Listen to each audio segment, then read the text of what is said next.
عندي حالة عامة من الكسل رهيبة، بس عايزة اقول لكم الحاجات اللي شفتها في شهر واحد بسرعة، لان احنا خلاص داخلين على شهر 3.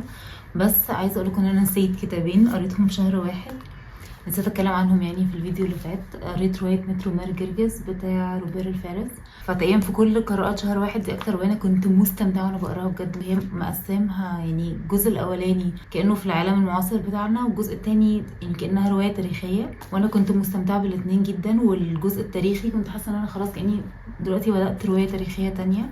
بس واضح ان انا اكيد يعني في حاجات كتير يعني اسقاطات انا ما فهمتهاش او ما وصلتليش، ومع ذلك انا استمتعت بيها. فانا يعني سايباها مش عايزه اتكلم عنها دلوقتي لحد يعني ما اقعد اجمع افكاري. بس انا قلت لكم سريعا ان انا قريت دي.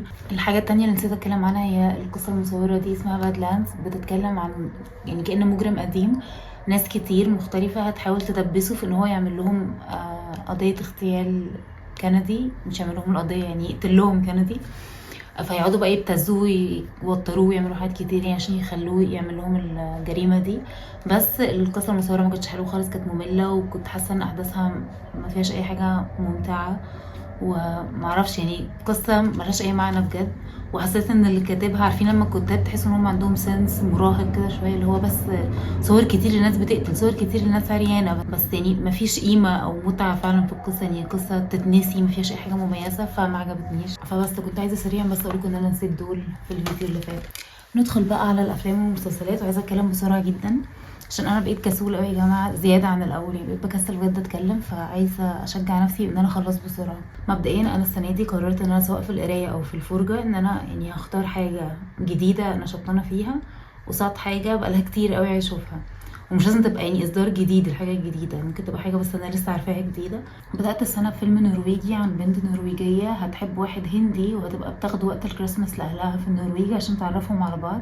والفيلم المفروض ان هو يعني متاثر بقصه حقيقيه، سواء الممثله هي اللي عاشتها او المخرجه، مش فاكره حد فيهم فعلا يعني كان مرتبط بحد هندي وجابه عشان يتعرف على اهله في النرويج، واللي هو بقى حاجات كوميديه على ثقافتين يتاقلموا على بعض. وده كان من الاختيارات القديمه، المفروض كنت اشوفها الكريسماس اللي فات وما شفتهاش، فشفتها الكريسماس ده، او يعني شفتها في اول السنه. انا تقريبا كل الناس اللي شفتها او كل الناس اللي قريت ارائها في الفيلم مش طايقين العيله، بيقولوا ان العيله ريسست، يعني بيتعاملوا بعنصريه مع الولد، وان هم ما كانوش يعني مرحبين بيه، وان هم كانوا مخهم مقفل، وان هم كانوا صعبين جدا معاه.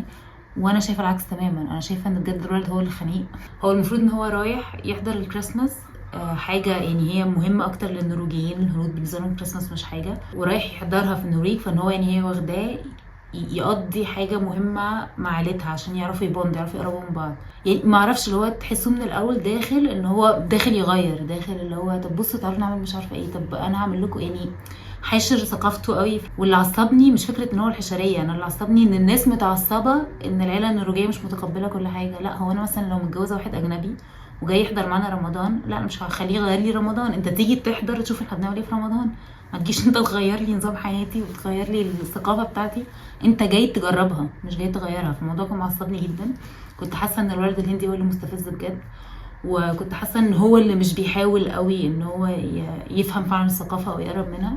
وقصاد ده البنت كانت برضه معصباني كتير جدا، يعني كنت بحس انها بتتصرف بطريقه غير ناضجه اغلب الوقت. فالفكره ان دلوقتي في ناس كتير قوي كارهه الفيلم، سواء علشان هم شايفين ان، وده الغالبيه يعني، شايفين ان الناس النرويجيين ما كانوش متقبلين ومتعاطفين قوي مع الولد الهندي، وانا مش شايفه ان ده حقيقي. وناس تانية قليلة اللي هم انا شايفين ان الولد اصلا كمان كان مستفز عشان هو اكشلي مش بيحاول ان هو يفهم الثقافه. بس انا لاحظت ان الفيلم واخد كره كتير مؤخرا، بس هو بصراحه مش فيلم يتكره يعني، هو مش مهم لدرجه ان هو يتكره. بس هو كان فيه تكات كده لو حاسه يعني بجد الهبل ده يا جماعه، لا يعني لا. بعد كده شفت كانكون لايف، اللي هو فيلم جديد نزل السنه دي. هي مسلسلات قديمه برضو كانت هي معموله كانها شخصيه، الممثله يعني عامله الشخصيه دي كانها شخصيه غبيه، وعامله يعني مسلسلات وافلام كتير اللي هو بيتقال عليها يعني وثائقيات تريقة، كأنها بتتكلم عن العالم وعن التاريخ وعن البشر، بس بطريقة مضحكة بطريقة تريقة. فأنا كنت بستمتع بحاجاتها قوي. المسلسل اللي هي عملته السنة اللي فاتت عجبني، استمتعت بيه، فشفت الفيلم وبرضه استمتعت بيه، مع ان هو برضه واخد كره كتير. كل شوية يطلع لي حد مش عاجبه الفيلم دمه تقيل، الفيلم مش كرييتيف، بس انا عادي يعني كنت مستمتعه وانا بتفرج عليه وفصلني كده. انا عامه بحب احس الفكاهه البريطاني جدا، يعني اغلب المسلسلات اللي هي الكومفورت المسلسلات بتاعتي اللي هو بتفرج عليها وانا عيانه واتفرج عليها وانا مودي وحش بتبقى غالبا بريطانيه، فانا الحس الفكاهه والستايل البريطاني هو ستايلي، فانا كنت مستمتعه بالفيلم ده. بعد كده يا جماعه شفت فيلم اسمه اتس واتس انسايد، والفيلم ده انا مش عايزه اتكلم عنه عشان انا حاسه متعته في ان الانسان يتفرج عليه وهو مش عارف عنه اي حاجه. بس هو يعني المفروض ان في شله صحاب كانوا صحاب جدا في فتره ثانوي، وحصل حاجه وفرقتهم كلهم، بس في 2 منهم قرروا يتجوزوا. فهيعملوا زي تجمع عشان كله يتجمع تاني ويحتفلوا مع بعض.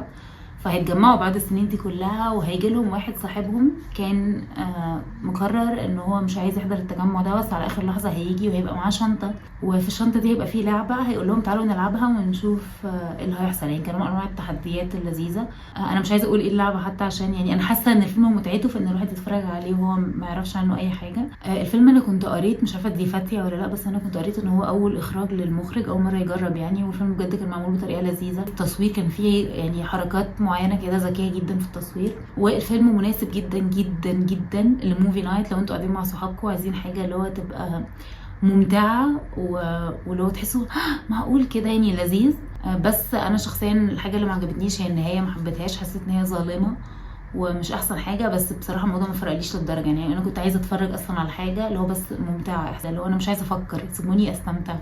وهو الفيلم كان بالنسبه لي مناسب جدا، فعشان كده بقول لكم انا حاساه حلو قوي، اللي هو لو مثلا شله بنات عاملين موفي نايت يقعدوا يتفرجوا عليه، او شله ولاد يعني عادي، بس عشان انا بنت فحاساه هيبقى لذيذ. يعني برضو من الافلام اللي هي تعتبر نفس الفكره وفيلم كاري اون. انا الفيلم ده بالنسبه لي برضو فيلم مناسب جدا لموفي نايت لو شله قاعدين مع بعض يتفرجوا عليه بالليل كده، لان هو من الافلام اللي هي عارفين الافلام هي بتفكركم بافلام زمان دي، اللي هي افلام اواخر التسعينات اوائل الالفينات، اللي هو مش دايما بتبقى ميك سنس في حاجات كتير قوي بجد، يعني ملهاش مبرر ملهاش معنى، بس الفيلم نفسه احداثه سريعه وتحسوا ان انتوا قاعدين اللي هو عايزين تاكلوا فشار كتير وانتوا بتتفرجوا. هو الستايل ده بالظبط، لان هو في حاجات في الفيلم بجد لا يمكن تحصل في الحقيقه، لا يمكن، بس مش مهم، مش هي دي الفكره. هي الفكره ان احنا نقعد نتفرج ونبقى بقى اللي هو يعني اعصابنا تعبانه ويا ترى ايه اللي هيحصل بعدها. فهو كان فيلم لذيذ، وحاساه برده من الافلام اللي تنفع موفي نايت، لان انا بحس افلام الموفي نايت تبقى اغلب الوقت اللي هي الحاجات السريعه الممتعه، مش اللي هو الحاجات اللي نقعد نفكر كتير، او حاجات بقى نقعد ننتقدها ونقعد بقى نقلب القعده قعده انتقادات وكده، لا بتبقى عايزين حاجات خفيفه وسريعه. فانا حاسه ان ده كمان هيبقى حلو قوي لو بايتين مع حد مثلا عايزين تتفرجوا مع صحابكم، حاسه هيبقى لذيذ. بعد كده اتفرجت على ليو، ده كرتون عامله ادم ساندلر، وانا ما بحبش ادم ساندلر، بس هو كان واخد ضجه قوي اول ما نزل، وقعدوا يقولوا ان هو نتفليكس عملت كرتون احلى من حاجات ديزني الجديده. بس انا بصراحه ما شفتوش ساعتها، بس شفته الشهر اللي فات عشان اكتشفت ان هو مدبلج بالمصري، فقعدت اتفرج عليه فكان لذيذ برضو. هو بيتكلم عن اجوانا وسلحفه، وهم يعني كانهم الحيوانات الموجوده في الكلاس في المدرسه، وان يعني المفروض ان كل طفل في كل اخر اسبوع بياخد واحد من الكائنات دي ياخد باله منها في الويك اند ويجيبها تاني، والولاد بيبقوا مش متحمسين قوي لحد ما الاجوانا بتبتدي تتكلم معاهم، فكلهم بقى بيبتدوا يعني يتعلقوا بيها ويقعدوا يشبطوا فيها كل اسبوع، يقول لا انا الدور عليا، لا الدور عليا، وهكذا. فيعني الفيلم لذيذ، وهو يعني اعتقد فكرته بس ان قد ايه الاطفال في السن ده بالذات بيبقوا محتاجين ان حد يسمعهم فعلا، لان اغلب الوقت بتبقى الاهالي مش مركزه والام والاب مش ما عندهمش وقت اصلا يسمعوا، فقد ايه يعني ان شيء مهم ان الاطفال دول يتسمعوا ويعبروا عن نفسهم وكده. فكان فيلم لذيذ. من الافلام برضو اللي كان نفسي اشوفها قوي قعدت اجلها ميوزيكال اسمها انا اند ابوكاليبس، وانا ده يعني يعتبر شون اوف ذا ديد مع هاي سكول ميوزيكال مثلا، اللي هو يعني ولاد في مدرسه وفي نفس الوقت في زومبيز، فميكس حاجتين انا كنت بحبهم قوي. شون اوف ذا ديد ده من افلامي المفضله في الحياه، وهاي سكول ميوزيكال كنت بحبه وانا صغيره. الفيلم كان لذيذ، الاغاني عجبتني، ويعني كنت حاسه ان هو من الحاجات اللي هو لو شفتها وانا صغيره كنت هتهوس بيها واحبها قوي، بس انا يعني عادي برضه استمتعت بيه. كنت حاسه ان هو ممكن بتكات بسيطه قوي يبقى من الحاجات اللي هي بجد كلاسيك. انا اصلا يا جماعه بحب الميوزيكلز قوي، بحبها بجد، يعني بحب الحاجات الموسيقيه، ومثلا الميوزيكال بتاعه البؤساء بعشقها، من اكتر الحاجات اللي بحبها في حياتي، ومن الحاجات اللي انا حافظاها صم من كتر ما بشوفها. هير سبراي بعشقه، يعني انا عامه بحب الميوزيكلز قوي، بس انا مش حابه ستايل ديزني الجديد بقالي كذا سنه، يعني ديزني وهوليوود عامه مش حابه افلامهم، بقت في حاجات كتير قوي بتعصبني، بس انا مش عايزه ادخل في الموضوع ده عشان هنقعد نلغي 8 ساعات. واصلا ذا ويزرد اوف اوز من القصص اللي انا بحبها جدا، كنا بندرسها في المدرسه وكنت بحبها، والفيلم نفسه القديم بحبه جدا جدا، من الافلام اللي بحبها قوي.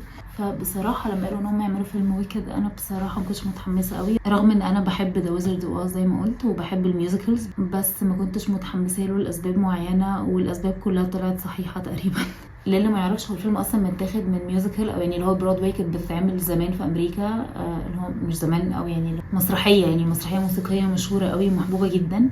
والمسرحيه دي اصلا متاخده من كتاب تاني. الكتاب ده الكاتب يعني كاتبه متاثرا ب The Wizard of Oz. بيتخيل بقى قصه حياه الساحره الشريره اللي لونها اخضر دي. وطبعا زي ما انتم عارفين دي حاجه لقطه بالنسبه لديزني، عشان ديزني بتعشق، عندهم هوس ان هم يقعدوا يجيبوا لنا قصه كل واحد شرير كان شرير ليه. فالمهم يعني الفيلم زي ما قلت بيتخيل قصه حياه ساحره الجنوب وساحره الشمال، وان هم ازاي كانوا صحاب زمان، وايه اللي حصل يعني وصلهم ان هم يبقوا اعداء على حسب يعني القصه الكلاسيكيه. مبدئيا يا جماعه الفيلم طلع متقسم على جزئين، يعني ده كده الجزء الاول من القصه، في بقى الجزء الثاني من نفس الفيلم.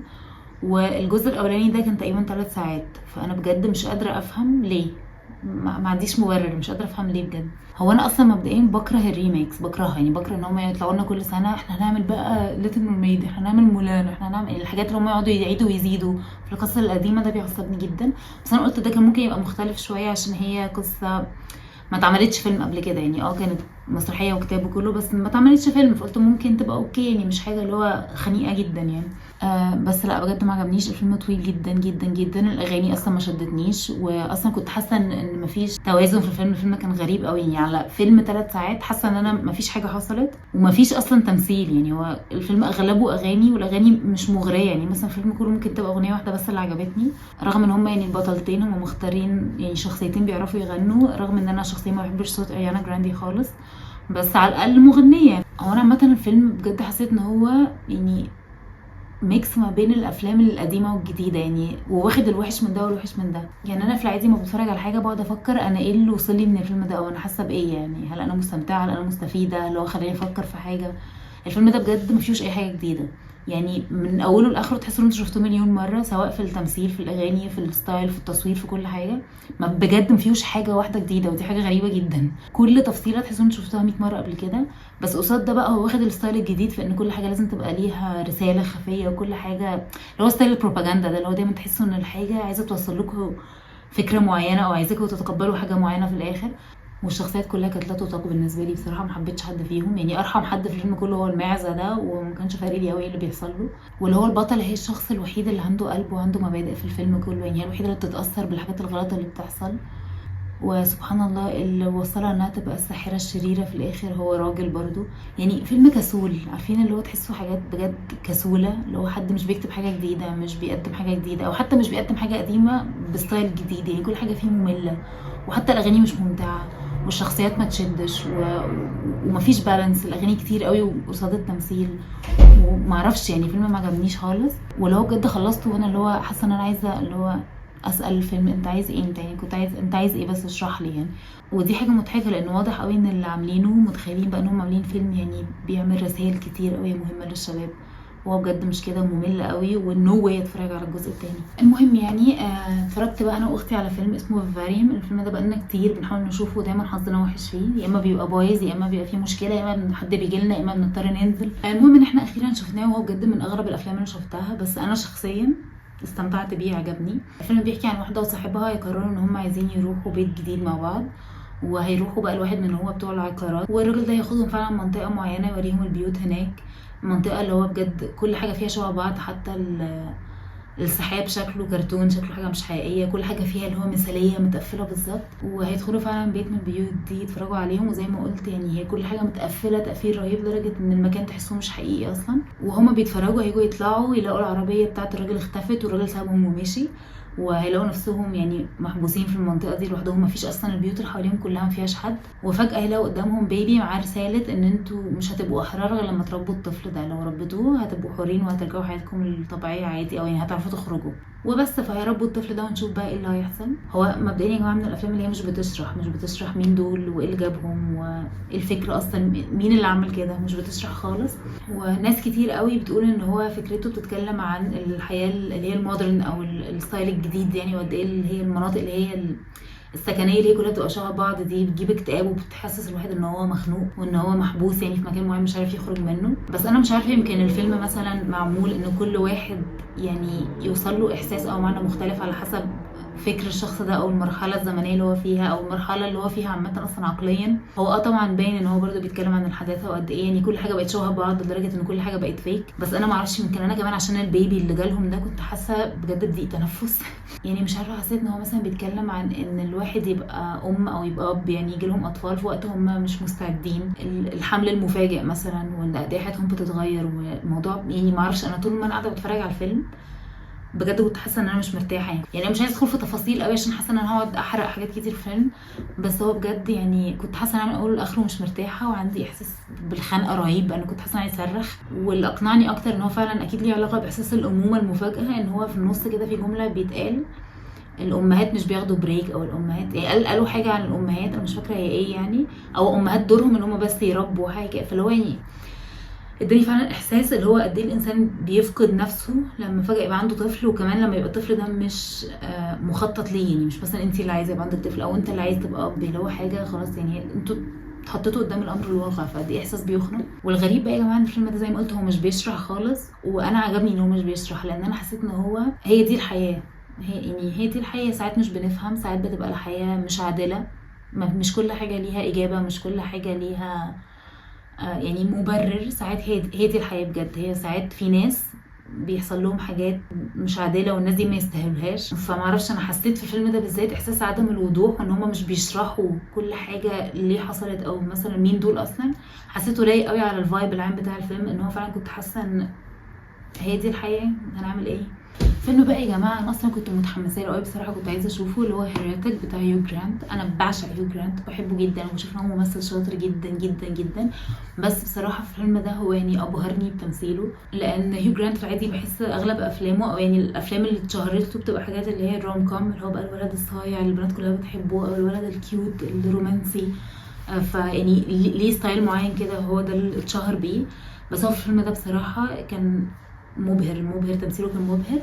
مبدئيا الفيلم بيتكلم عن بنتين تبع الكنيسه المرمونيه، وهما يعني بيعدوا على البيوت ويبتدوا يدعوا الناس مثلا للدين المسيحي، او يعني خاصه المذهب المرموني ده. المهم يعني الكنيسه هيجي لها مكالمه من الشخص ده بيقول لهم ان هو عايز يعرف اكتر عن الدين، وعايز ان هما يعدوا عليه مره ويقعدوا بقى يتناقشوا معاه عشان هو يعني عنده فضول يعرف اكتر. والشخص ده طبعا هو هيو جرانت، والبنتين فعلا هيروحوا له البيت عشان يقعدوا يعني يدعوه ويكلموه عن الدين. وهنا بقى بتبتدي القصه يا جماعه. وانا بجد النص الاولاني في الفيلم بالنسبه لي كان 1,000,000/10. يعني انا كنت حاسه ان الفيلم لو فضل مكمل على نفس الفايب او نفس الستايل اللي هو ابتدى بيه، كان هيبقى من الافلام اللي هي خلاص الكلاسيكيه، هيبقى من الافلام اللي هي من احلى الافلام اللي شفتها على مدار ال20 سنه اللي فاتوا. هو بجد النص الاولاني ما بيحصلش فيه اي حاجه غير ان هو قاعد بيتكلم معاهم، بس طول ما هو قاعد بيتكلم انتوا حاسين بتوتر. يعني هو ما فيش حاجه بتحصل، ما فيش حاجه تقدروا تقولوا مثلا الراجل ده مريب، الراجل ده قال حاجه غريبه، الراجل ده مثلا يخوف. هو بجد ذوق جدا، وبيتكلم معاهم بمنتهى الادب، وبيقعد يساله ويتناقش. بس هو في جو عام من التوتر الرهيب، مع بقى النقاشات الدينيه وقاعد بيتناقش معاهم. كانت خلقه جو بجد من الرعب الفكري، اللي هو انا يا ترى هو جوه ولا لا، يا ترى هو هيطلع كويس ولا لا، يا ترى هيقتلهم، يا ترى هيقول حاجه تخوف دلوقتي، يا ترى هيحبسهم. يعني مخي بيشتغل بالافكار اللي هم اكيد هم حاسينها، فكنت حاسه بيهم قوي، حاسه ان انا مكانهم. والغريب ان اللي قدامك ما عملش اي حاجه تخوف، هو الراجل عادي بيتكلم، بس هو في حاجه تخوف، في حاجه تقلق.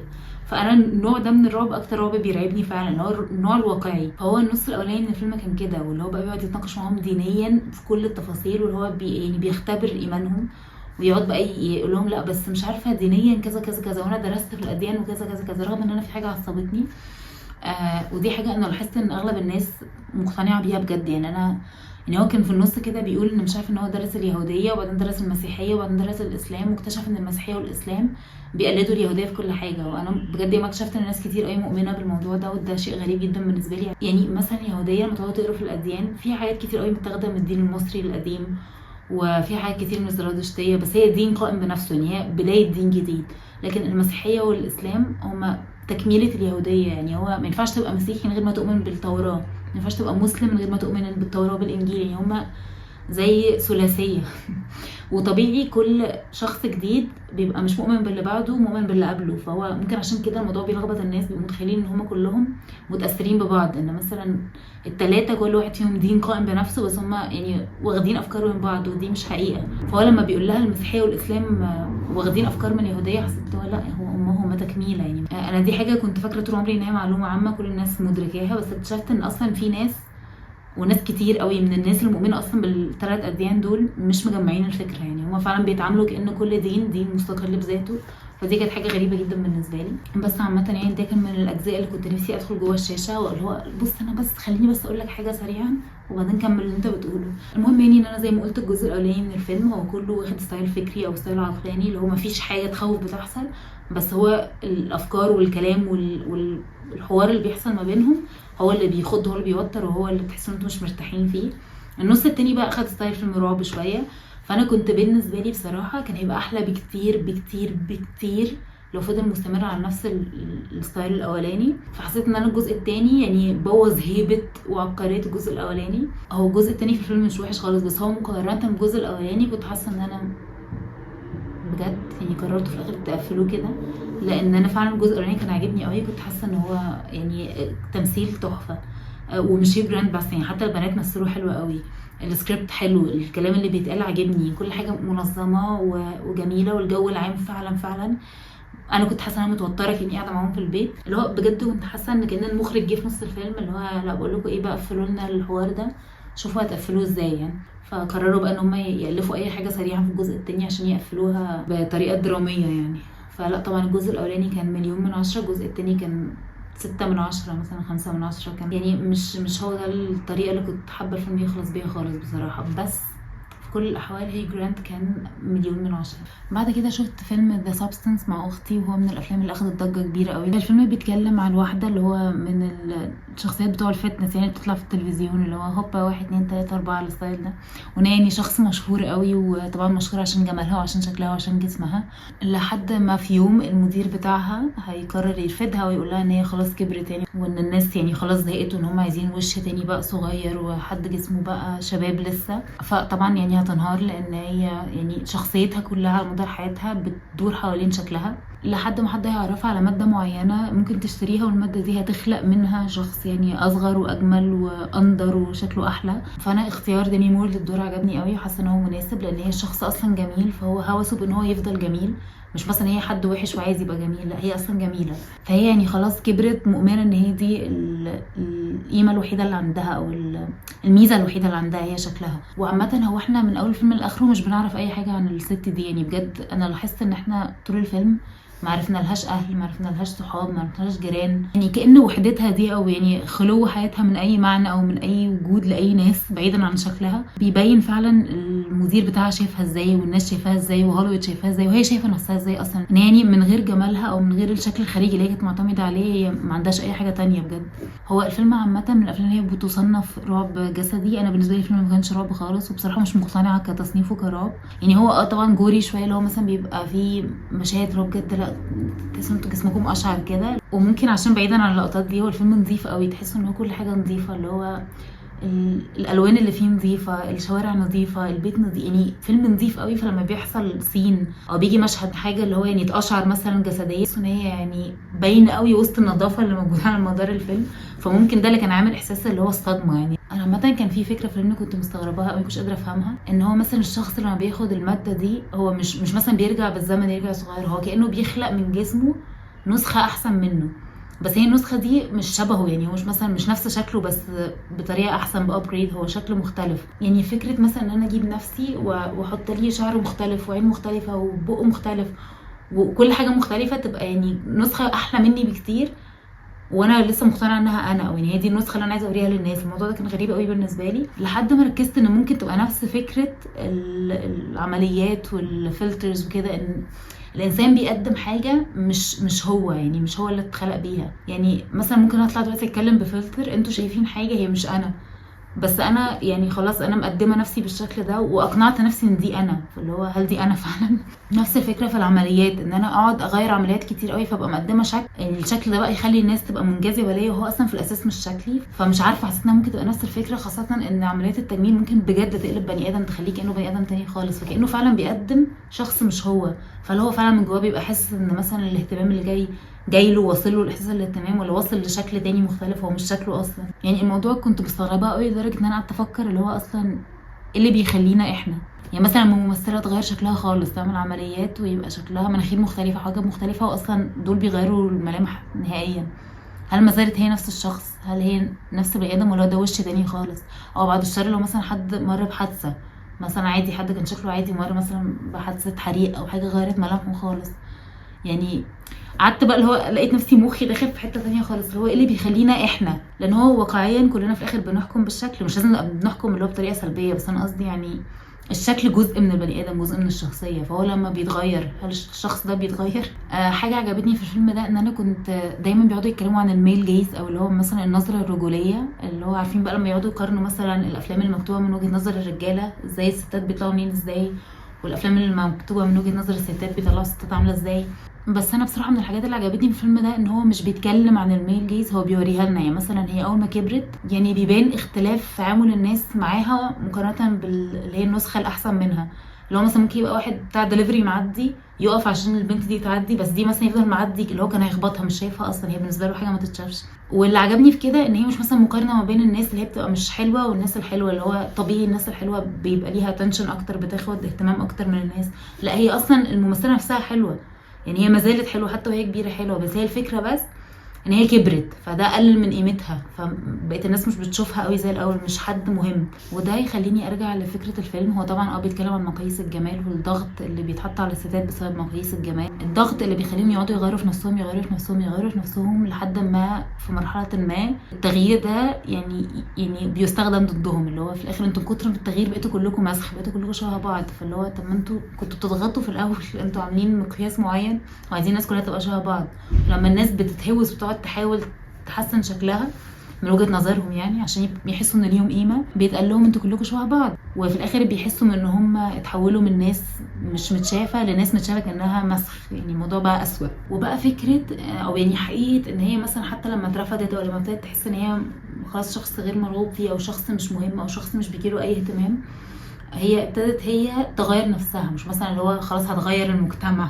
وتبتدي تواجه ان لا انتوا اللي غلط، لا هي ابتدت تغير نفسها. فده كله بيوضح ان حتى اصلا المقاييس الجمال وهوس الستات بالجمال او الرجاله كمان، يعني ايا كان اللي هو هوس احساس ان هم دايما العمليات والفلترز كل حاجه، يعني كطريقه من الطرق اللي تحسسه ان هو شخص مهم او يعني شخص اصلا ليه قيمه. فهي الفكره مش في ان هم عايزين يبقوا شكل معين فبيحاولوا يوصلوا له حتى بطرق يعني غير طبيعيه، لا هو الفكره ان في الاخر هم عايزين يوصلوا للشكل ده عشان هو المجتمع قال ان الشكل ده هو الشكل الحلو، او الطريقه دي هي الطريقه الحلوه، او الناس اللي في السن ده او بالشكل ده او بالجسم ده هي دي الناس اللي ليها قيمه. فهم عايزين يوصلوا لاحساس ان هم ليهم قيمه، بس بعيدا عن مقاييس الجمال والميل جيز وهوليوود وعمليات التجميل والفلترز وكل الكلام ده. ناس كتير قوي شفتهم بيتكلموا عن ان الفيلم فعلا بيتكلم عن المخدرات برضو، عن تاثير المخدرات، لان هو يعني انا مش عايزه ادخل برضو ديتيلز قوي بس هو يعني في كذا حاجه في طريقه استخدام اللي هو السبستنس ده، اللي هو اسمها ايه الماده اللي بتاخدها، بيشبهوها بطريقه المخدرات، وقد ايه الشخصيات بتختلف، وان مثلا الشخص ممكن يبقى بيتعامل بطريقه معينه طول الاسبوع، الاسبوع اللي بعده يتصرف بطريقه مختلفه تانية تماما، كانه شخصين في شخص واحد. بس عامه يعني الفيلم كان لذيذ، بس انا بصراحه مش حاسه ان الموضوع مستاهل اوسكار، فبرضه انا مش مقياس قوي بصراحه. يعني في ناس بتبهرني بحس ازاي الناس دي ما خدتش اوسكار، وفي ناس بحس ان هو مش حاسه الدور ده كان يستاهل اوسكار بصراحه. انا بحب الحاجات اللي بتخليني افكر، وبحب الحاجات اللي ما بتخلينيش افكر برضه، يعني على حسب مودي. ساعات ببقى مش عايزه افكر خالص، ساعات ببقى اللي هو اوكي خلوني افكر، تعالوا نفكر في الموضوع ده مع بعض. ندخل بقى على المسلسلات. انا ما شفتش مسلسلات كتير، انا شفت 4 مسلسلات ومسلسلين وثائقيين، وبرضه على نفس الستايل كنت بحاول اشوف حاجه اللي هو مثلا شبطت فيها في خلال السنه اللي فاتت، وحاجه بقالي كذا سنه عايزه اشوفها. فابتديت السنه بمسلسل دي كاميرون عشان انا كان نفسي اشوفه جدا من ساعه ما نزل، وهو يعني بعيدا عن الاسم هو مش متاخد على نفس القصه اللي موجوده في الروايه، هو بس واخد نفس الفكره، يعني لو ناس كتير هيتجمعوا لاسباب مختلفه في بيت واحد فتره الطاعون بس كده يعني، لكن هو مش متاخد من الروايه نفسها، عشان ناس كتير قوي بشوف ان هو مش عاجبهم المسلسل عشان ازاي يعني ان هو غير في الروايه، هو اصلا ملوش علاقه بيها قوي. بس هو مسلسل كوميدي واخد اللي هو ستايل اللي هي الكوميديا السوداء، وهو يعني في الاساس بريطاني، يعني هو تقريبا في الشخصيات كلها مفيش غير شخصيه واحده بس امريكيه. فانا شخصيا استمتعت بالمسلسل جدا، كان بالظبط ستايل المسلسلات اللي بتفرج عليها وانا عيانه. هو انا لما اتفرجت عليه ما كنتش عيانه الحمد لله، بس كان في حاجه مش فاكره، كان مودي وحش او نومي مقلوب، حاجه خلتني اتفرج عليه كله ورا بعضه. اتفرجت عليه كله في نفس اليوم تقريبا، وهو كله على بعضه 8 حلقات مثلا. فهو مسلسل كوميديا سوداء ستايل بريطاني شويه، لو الناس ما بتحبش الستايل ده مش هيعجبهم. لو انتوا عايزين حاجه الستايل ده ارشحه جدا، بالذات لو فعلا الايام اللي هي الواحد بيبقى عنده حراره مثلا وقاعد في السرير مكسل ينزل نومه مقلوب، عايز حاجه تفصله شويه، فهو لذيذ قوي يعني.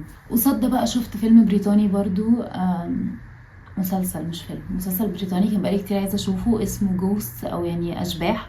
وهو اتعمل منه على فكره نسخه امريكيه، هي بتتذاع بقالها 2 أو 3 تقريبا وناجحه قوي برضو. بس المسلسل ده بيتكلم عن واحده وجوزها، وهي هتكتشف ان هي ورثت قصر، وان القصر ده يعني بيتوارث بقاله سنين في عيلتها، حاجه قديمه يعني، قصر اثري. وهما الاثنين كان عندهم مشاكل ماديه، فهيقرروا ان هما يروحوا القصر ده يعيشوا فيه، وفي نفس الوقت يعملوه اوتيل عشان يحلوا مشاكلهم. بس هيكتشفوا ان القصر ده مسكون بالاشباح كتير قوي. كل الناس اللي ماتت في القصر ده روحها لسه موجوده. والكوميدي في الموضوع ان هم يعني الشخصيات دي من ازمنه مختلفه. واحد مثلا من اللي هم سكان اللي هم كنا بنقول عليهم ايه مثلا اهل الكهف، ده اهل الكهف دي قصه دينيه.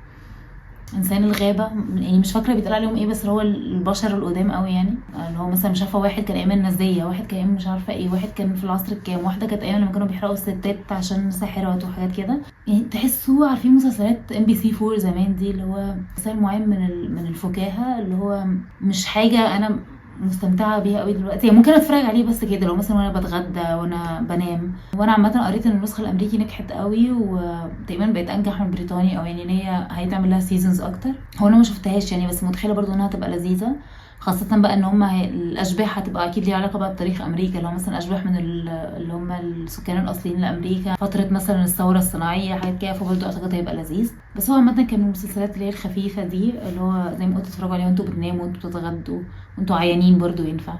بس يعني لحد دلوقتي مش مهتمة قوي ان انا اكمله، فممكن فعلا اكمله في اللي هي الفترات اللي الواحد بيبقى عايز يشغل حاجة جنبه خفيفة قوي، متبقوش مركزين معاها 100%، بس اللي هو عايزين تسمعوا حاجه وانتوا قاعدين. مسلسل بقى يا جماعه ما عجبنيش خالص خالص خالص، لدرجه ان هو اصلا 6 حلقات وانا كملت الحلقه الثالثه بالعافيه، وقلت مش قادره استحمل ان انا اكمله. وكان صدمه بالنسبه لي بجد، كان صدمه، لان هو من ساعه ما نزل وانا عندي اقتناع ان المسلسل ده هيبقى هيدن جيم، اللي هو هيبقى من الحاجات اللي هي بجد حلوه قوي وممتعه، وايه ده يخسر لي الناس مش بتتكلم عنه. هو مسلسل بودي جارد، هو نزل من كذا سنه، وحتى اختي شافته وعجبها جدا. هي بتقولي انا مش فاكراه طبعا دلوقتي، بس بتقول ان هي فاكره ان هي ما شافته وعجبها. وهو المسلسل يعني بيبتدي ان البطل اللي هو ريتشارد مادن ده بياخد، مش فاكره اسمه بصراحه لان انا كنتش مهتمه بيه 1%. بس هو يعني مهم ان هو ياخد شغل ان هو يبقى البادي جارد بتاع، مش فاكره دي كانت وزيره ولا رئيسه وزراء، والله العظيم ما فاكره بجد. هو المسلسل عامه بادئ بالاكشن يعني، هو بدايه الحلقه الاولى ان هو في القطر مع ولاده هيحصل زي جريمه ارهابيه، وهو اللي هيسيطر على الوضع يعني. وبعد كده بقى زي ما قلت هيبقى هو البادي جارد بتاع، انا مش فاكره هي كانت ايه والله، مش فاكره شغلانتها، وزير الداخليه. المهم يعني ان هو اصلا كان في الجيش البريطاني في افغانستان، فهو عنده بقى اللي هو اللي هي PTSD، اللي هو بقى الصدمه ما بعد الحرب، اضطراب ما بعد الصدمه. عنده يعني صدمه عصبيه رهيبه عشان هو كان في بلد مش بلده وبيقتل ناس ما لهمش علاقه بيه.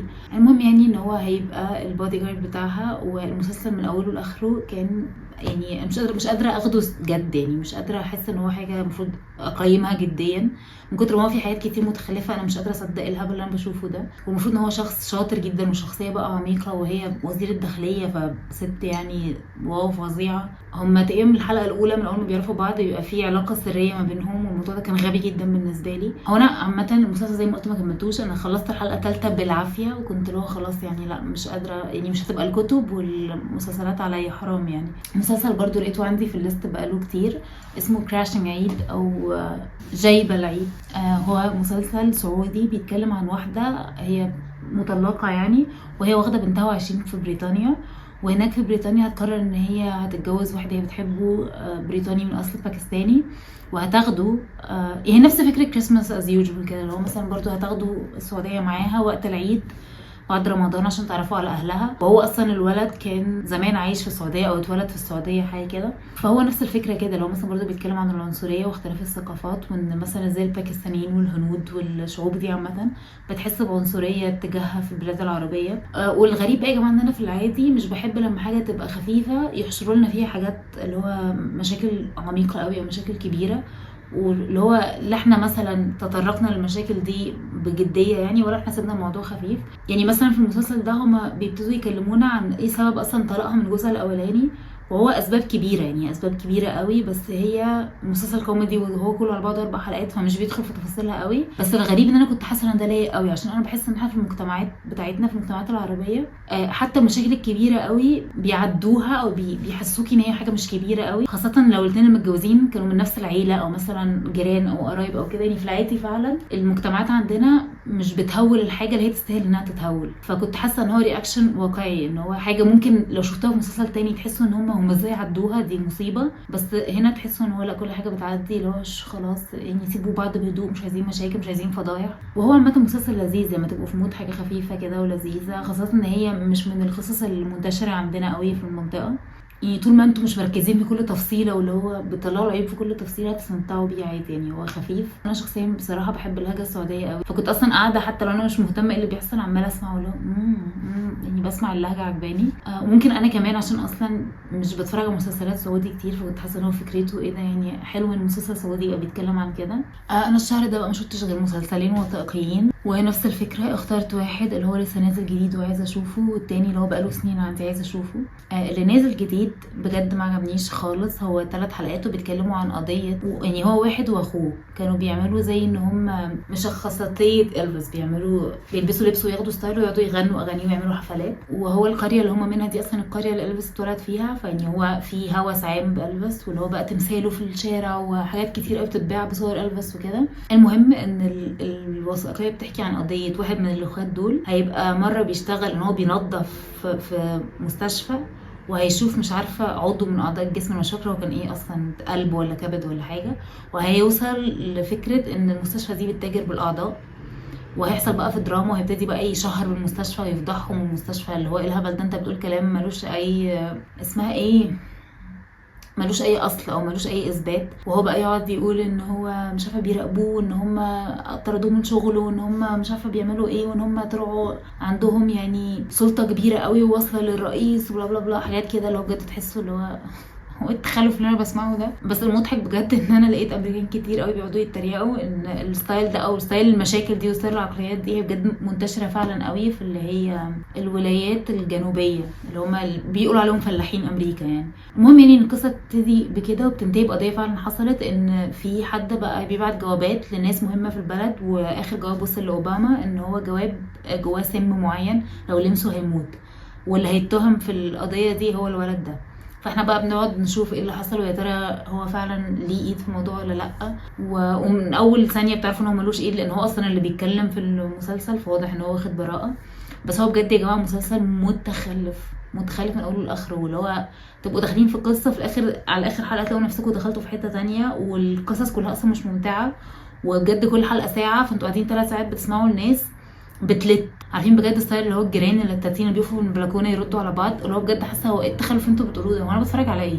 هو بجد مسلسل كده اللي هو انا اصلا مش مصدقه ان في مسلسل معمول عن الهبل ده، وان الناس اكشلي قاعده وبتتكلم وبيتناقشوا. محسسينكم ان هو موضوع مهم قوي، اللي هو احنا هنقسمه على 3 ساعات ونص 4 ساعات عشان نقعد نحكي في قصه ملهاش اي معنى. الحاجه الوحيده اللي كانت عجباني هي الاكسنت. انا اصلا بحب اللي هي الساذرن اكسنتس اللي هي بتاعت جنوب امريكا، هم هنا من ميسيسيبي، وميسيسيبي لهجتهم بجد تقيله قوي، فانا بالنسبه لي كانت ممتعه جدا، حبيت بس ان انا اسمعها.